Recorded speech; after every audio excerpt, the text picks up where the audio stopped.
Good morning, everyone. We're going to start in about 1 minute, so introduce yourself to a neighbor, do what else that you need to do, and then we'll launch into what is a very exciting announcement. So it's a pleasure to have you all here, and I think we are essentially ready to go. So good morning, everyone. Thank you for being here today. Before we begin this morning's program, I want to acknowledge that the University of Alberta is located on Treaty 6 territory and respects the histories, language, and cultures of First Nations, Métis, Inuit, and all First Peoples of Canada, whose presence continues to enrich our vibrant community.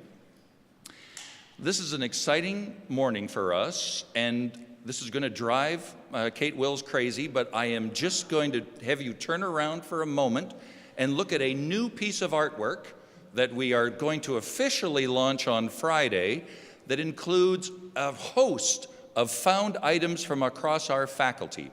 And over time, you can probably recognize some of those things already, but those 84 blocks represent the vast activities of our faculty in agriculture, in food, in nutrition, the environment, the interaction of communities and people. So I'm very proud of this new piece of artwork that is in our refurbished atrium here. So, very much along the lines of some of those found items, it's important that we recognize that we are lucky enough to live, especially today, on interesting territory, and I'd like to introduce some of the members that have joined me here with the atrium today. Certainly would like to recognize the Minister of Agriculture and Forestry, O'Neill Carlier. Thank you very much, sir, MLA for Whitecourt St. Anne. And I'd also like to acknowledge the presence of the Honorable Bob Wanner, Speaker of the Legislative Assembly and MLA for Medicine Hat. As well, we're very pleased that President Dr. David Turpin, President and Vice Chancellor of the University of Alberta, is also here today. So thank you very much, President Turpin. President Turpin is going to share with you an important piece of information about how our faculty, the Faculty of Agricultural, Life and Environmental Sciences here at the University of Alberta, through the Rangeland Research Institute, will support the government's vision for protecting and sustaining the lands of Staveley and 1-4. Staveley, as many of you know, is a 930-acre site located, I know this will be a shock, near Staveley. It's the site of the former Staveley Agricultural Research Substation, which was established by the government in 1949 to conduct rangeland and livestock research in the Foothills Fescue region.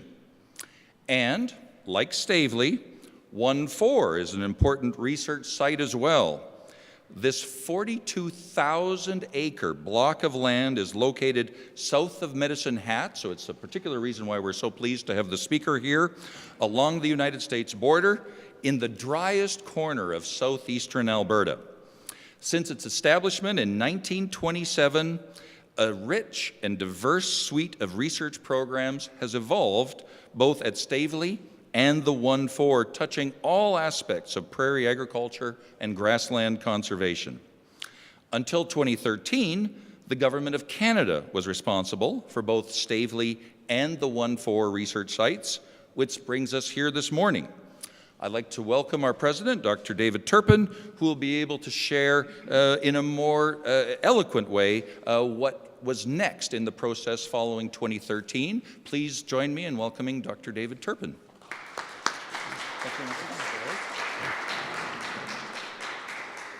Well, thank you, Stan, and Minister Carlier, Mr. Speaker, ladies and gentlemen, colleagues. It is a real pleasure to be here today and to join with Stan in welcoming everyone to the University of Alberta this morning.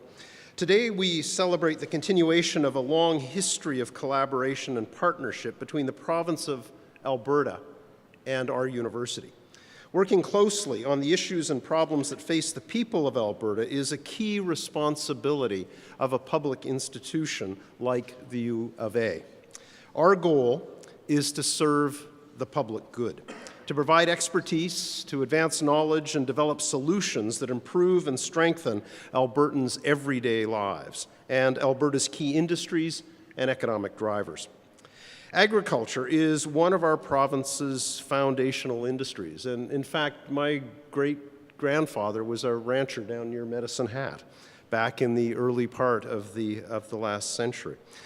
We are home to some of the richest farmlands and ranch lands in the world, and by stewarding that bounty carefully, Alberta has played a key role in feeding this country and, in fact, feeding the world. We've become such good stewards in part because of the close relationship that the University of Alberta has had with the agricultural community, with the farmers and ranchers who have built the industry, and with the provincial and federal government researchers and policymakers who have continuously worked to use as well as preserve our agricultural resources over many, many decades. Together, we have created a rich resource of agricultural research that has changed how farming and ranching is practiced here in Alberta and around the world. Made in Alberta research conducted at the University of Alberta has had a tremendous impact, and everyone here in this faculty can take pride in that. So consider, for example, the work that has been done over decades at the Breton plots. The work led to important discoveries about the role of nutrients within soil, in particular the role of sulfur that has led to greater production and healthier crops over generations. Or consider the role played by University of Alberta canola research on that industry's viability. In the mid-1990s, Gary Stringham created a strain of canola resistant to blackleg, which saved the crop from nearly being wiped out. Today, Javier Ramon's research on another disease threatening canola, clubroot, has led to the very recent introduction of the world's first hybrid canola cultivar that is doubly resistant to this devastating disease. Today, though all of us might be thinking in particular of the impact of Roy Berg's research, his discovery of the importance of cross-breeding techniques in the 1960s revolutionized the beef cattle industry, making it what it is today. All of this research is the result of close collaboration with individuals and organizations throughout the province. The Memorandum of Understanding that we are celebrating today is likewise founded on decades of research partnership. As Stan was telling us earlier, 1-4 and Staveley have been important agricultural research sites for decades.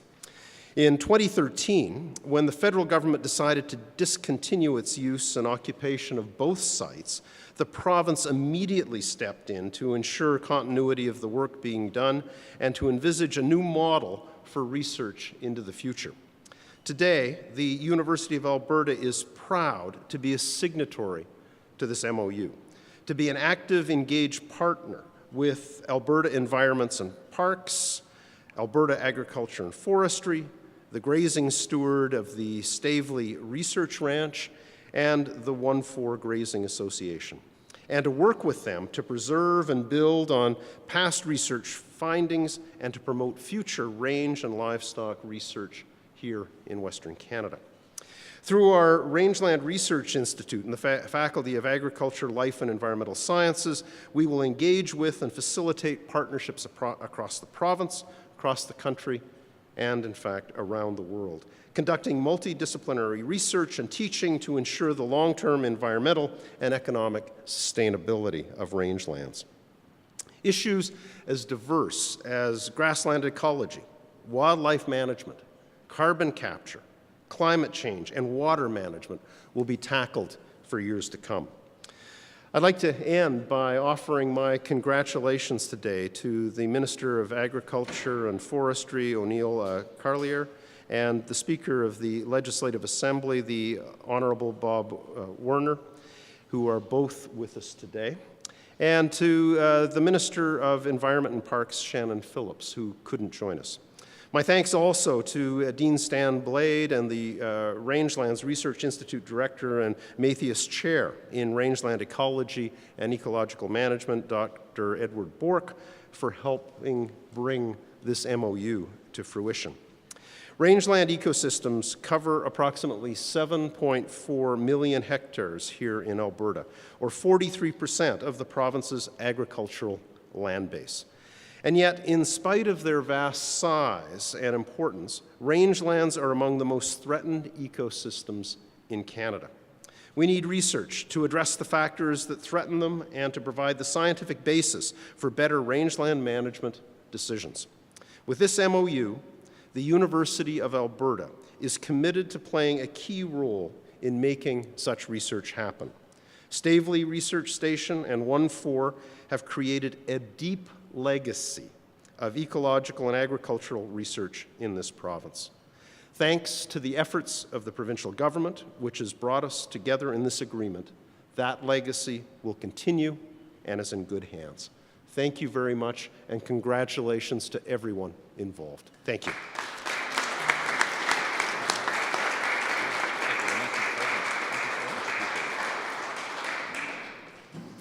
Thank you, Dr. Turpin, not only for your time this morning, but also for sharing with us the importance of the access to this unique and wonderful research opportunity of prairie lands. It's now my great pleasure to introduce the Minister of Agriculture and Forestry, O'Neill Carlier. Minister Carlier grew up on a farm in Val-Marie, Saskatchewan, where his family raised cattle and crops. So it's understandable that he sees the value of the Rangeland Research Institute and how we support and be good stewards of the land. May I introduce the Minister of Agriculture and Forestry, the Honourable O'Neill Carlier.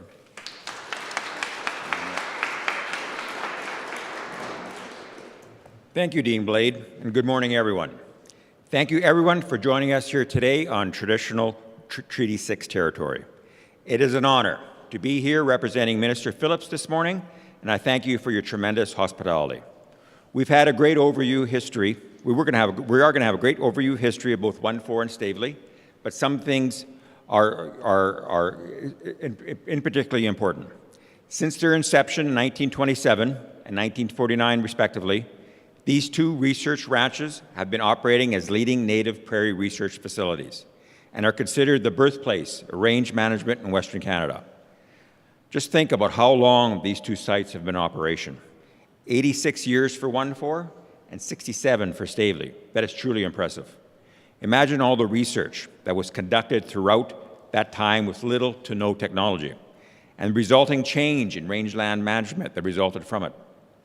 Now imagine the next few decades or even years and the advances in agricultural research that will occur because of the technology we have today, let alone what is ahead on the horizon. Research like that occurring in southern Alberta could lead to new opportunities for the agriculture industry in spite of environmental challenges. Both sites have been prime examples of how land stewardship lead to extraordinary results. In fact, the knowledge developed for grazing studies at Staveley has been foundational in developing the good stewardship implemented by producers that have conserved valuable foothills fescue grasslands. Furthermore, 1-4 has served to conserve valuable native prairie habitats, supporting a wide variety of flora and fauna, including species at risk. However, I would also like to highlight that this important work wouldn't have been possible without the contribution of Alberta ranchers. During my time traveling this province, I've always been impressed with their commitment to protecting the environment. Just last summer, I was visiting the Hard Cave Ranch near Medicine Hat with Minister Phillips and Speaker Bob Warner, the MLA for the area. I have to add that I also took my father along on that particular trip. He's a rancher from southwest Saskatchewan, and I don't think we can emphasize enough the stewardship that the ranchers have been doing. You know, over the decades, they recognize the importance of the grasslands. And again, on a personal note, I was 20 years with Prairie Farm Rehabilitation Administration, a branch of Agriculture Canada, and at one time that branch administered 3 million acres of rangeland right across the prairie provinces. So, you know, part of my heritage and one I'm quite proud of. The amount of work that ranchers in that area have put in protecting the species at risk is impressive. In 2013, the Government of Canada announced the closure of 1-4 and Staveley. Since then, Alberta Environment and Parks staff, working from a vision first envisioned by former U of A Dean John Kennelly, facilitated a new partnership comprised of members from government, academia, and the ranching industry. The research ranch concept could not have come to fruition without the partnership with the University of Alberta, Rangeland Research Institute. This partnership brings together expertise from the university across Western Canada and beyond. The Memorandum of Understanding between the university and the Government of Alberta will support in promoting and advancing 1,4 as a working research rangeland technology. Research local livestock grazing and grassland conservation. It will support long-term range and livestock research by taking advantage of the rich generational learnings that both 1,4 and Staveley offer. The MOU will maintain and promote the unique value and role in providing opportunities for innovative research and teaching on a wide variety of issues, including but not limited to grassland ecology, wildlife management, carbon sequestration and storage, and impacts of climate change on rangelands, land reclamation, and grazing systems. The university will also support the Government of Alberta in promoting and setting research standards, as well as reviewing proposals of future research activity from a variety of third-party organizations at the 2 locations. The important legacy value of these sites and their associated research data and knowledge gained has been preserved, permitting future research to address important priorities, such as the protection of Alberta's foothills, fescue grasslands, and addressing the challenges posed by significant threats such as climate change. As well, under the South Saskatchewan Research Regional Plan, this project will support and meet the conservation objectives outlined in the plan and secure intact native grassland landscapes and habitat that shape Alberta's heritage.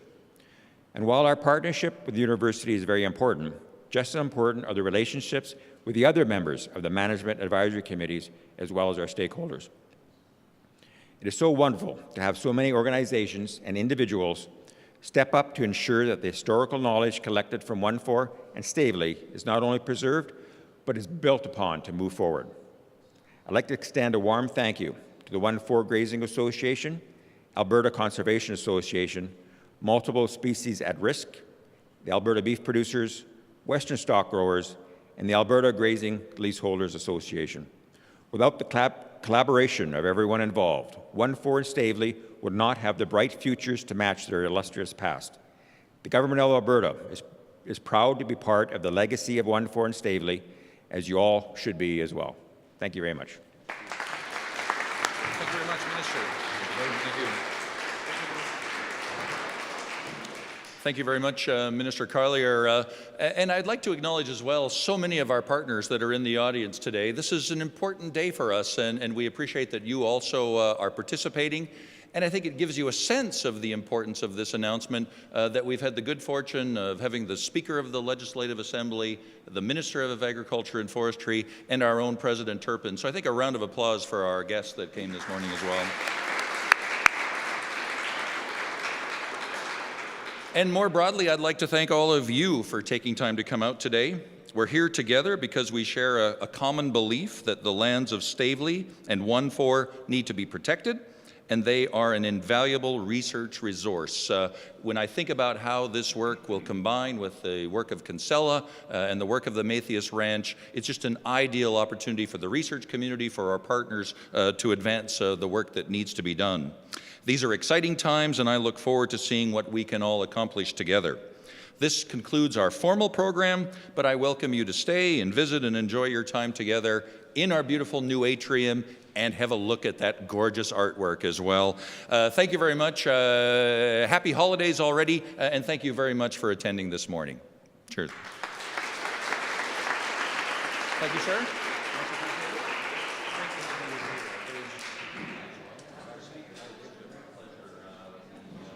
This really just gives us that little bit